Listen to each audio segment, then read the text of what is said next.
to show. I think it's instructive to show where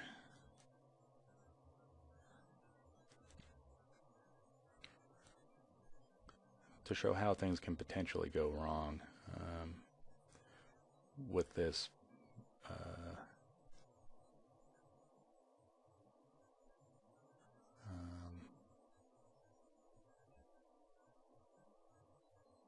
this weakening move here. It has to do with castling and stuff. So I took. I was eager to take, which a lot of people are. I don't. Like I said during the game, I don't mind playing this position. From here,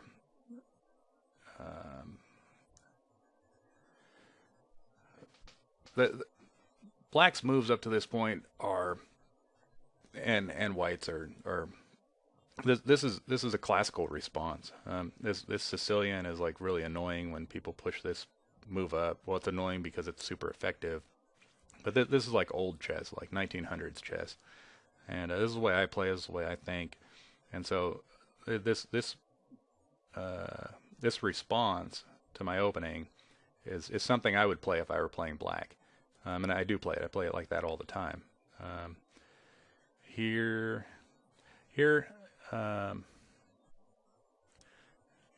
Does he?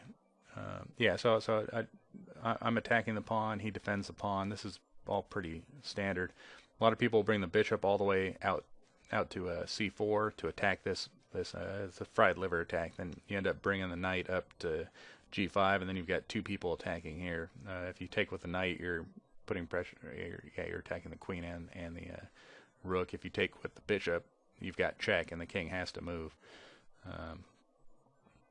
It's a really hard position to defend against because this f7 square right from the start is weak, and so a lot of attacks, early attacks, are on this square. So this square is already weak to begin with, and this pawn is kind of acting as a blocker, like a blockading piece.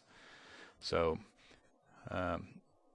by using it to take, you gain control of the center. We'll tie into that weakness of the last move from the last video.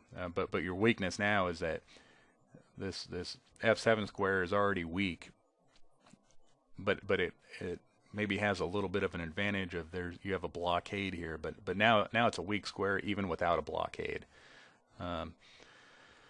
So when I play this, when I find myself in these openings where I want more control of the center, which is what this guy got, which is what I would play, then I quickly want to get my knight out of the way and castle, with the idea of then tucking my king away one more square over here if he gets in trouble.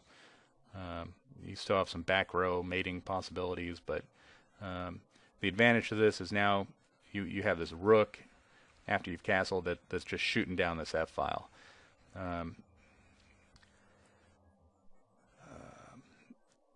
White, without having this open pawn here, I castle.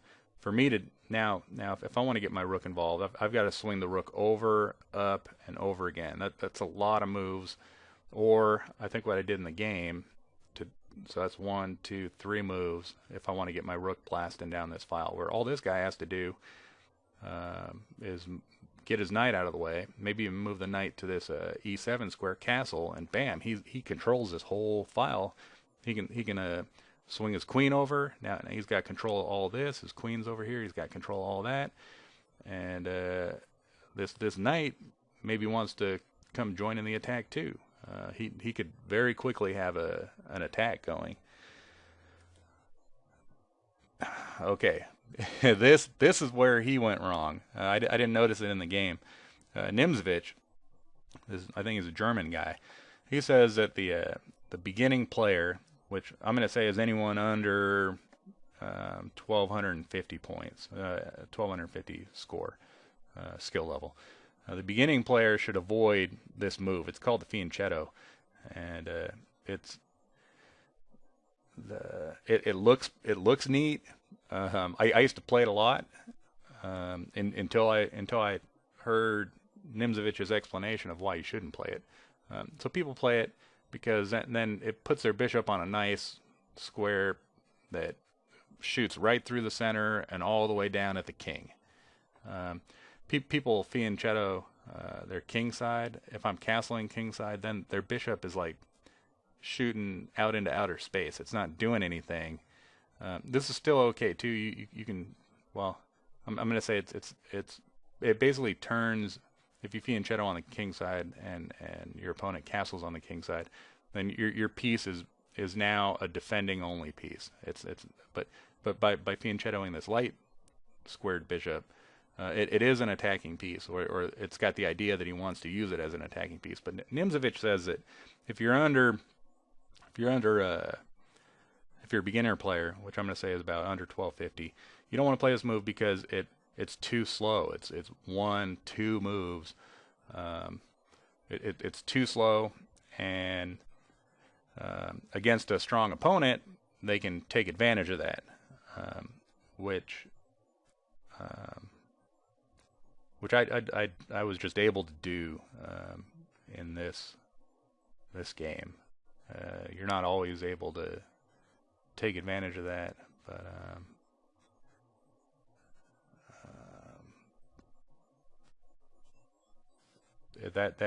that move was just, I think, too slow. Well, during the game I was thinking I think after he moved. So he kept the tension on, which is maybe kind of a smart move. But after he did this, I was thinking maybe he wanted to move his queen up and then castle queenside, which would be good. I think at this point, if in either case, the idea is you want to castle your king. We'll go back. The second you open up this, the second you take towards the center here on move 6. Now the idea is you need to get your king to safety ASAP. So the quickest way I do is just knight up and castle kingside. He decides to go either way to get his bishop out is going to be 2 moves. He can either push this pawn up, reinforcing his center square. He can push it all the way up if he wants. Well, maybe that's not a best move. I got 3 people. I got good control over this square, so he can push it up one square to make room for his bishop. Get his queen out of the way and castle queenside. So either way, he's moving one of these pawns to unleash his bishop, and then move his queen. So that's 1, 2, 3 moves, and on the 4th move he can castle. Here he's just 1 and then castle. So that for that reason I would recommend castling kingside, which I usually do when I play black in these types of positions. So now he's moved this piece twice when there really wasn't any reason to. So he's moved a piece twice. Had he just moved this piece right to the square at the beginning,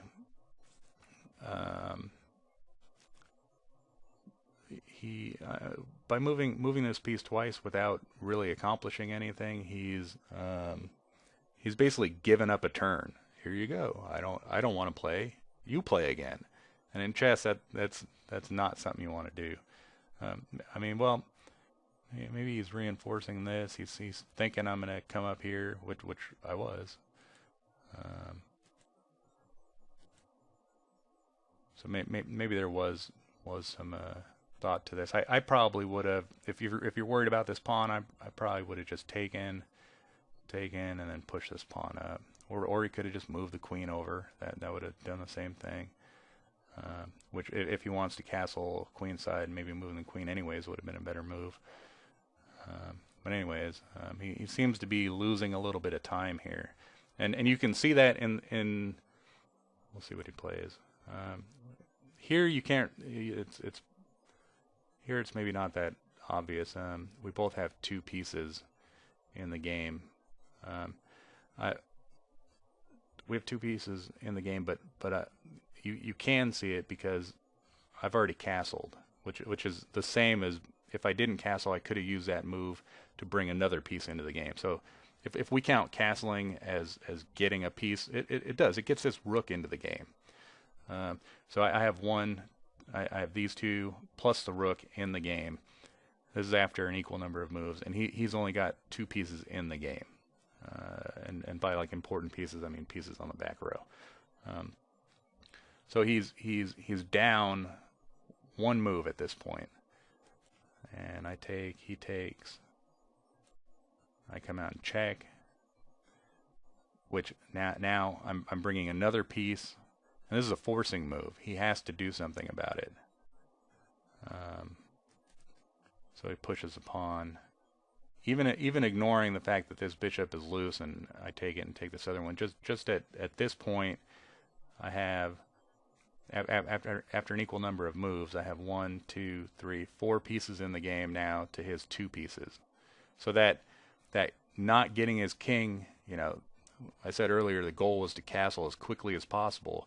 That's because of moves like this, where you can annoy his king, and it kind of costs him a turn. Instead of getting another piece into the game, he's forced to make to play a defensive move, and in this case he can't. In the best case scenario, he would be able to combine. Let's say this bishop somehow magically was in the middle of the board, just ignoring everything else. In the best case, when I play one of these attacking moves, I develop and attack. At best he would. I would say probably the first priority would be, let's say you happen to have a knight over here somewhere, to defend. No, well, to develop and defend at the same time would probably be best. But there's that f7 square is weak. There's no piece you can put on it in one move that gets your piece into the game and stops this, and acts as a defense, stopping this attack. And so since you can't do that, since you can't develop the piece into that defensive role, the next thing would be to defend it with a counterattack. So somehow, if this bishop was able to come here, that would be a defensive move that would also have an offensive aspect to it that would force me to move my queen. So and what you want to keep in mind, what I'm trying to say with all this is this has to do with like giving up a turn. So in a way, he's kind of given up a turn. But if he could either develop a piece and block, or move an attacking piece into that defensive role and counterattack the queen, then he wouldn't be losing that turn. But so that's you know, his king was out in the open. He didn't get his king in the safety early enough, so I was able to do these you know, maybe I was able to start doing things like this that cost him a turn.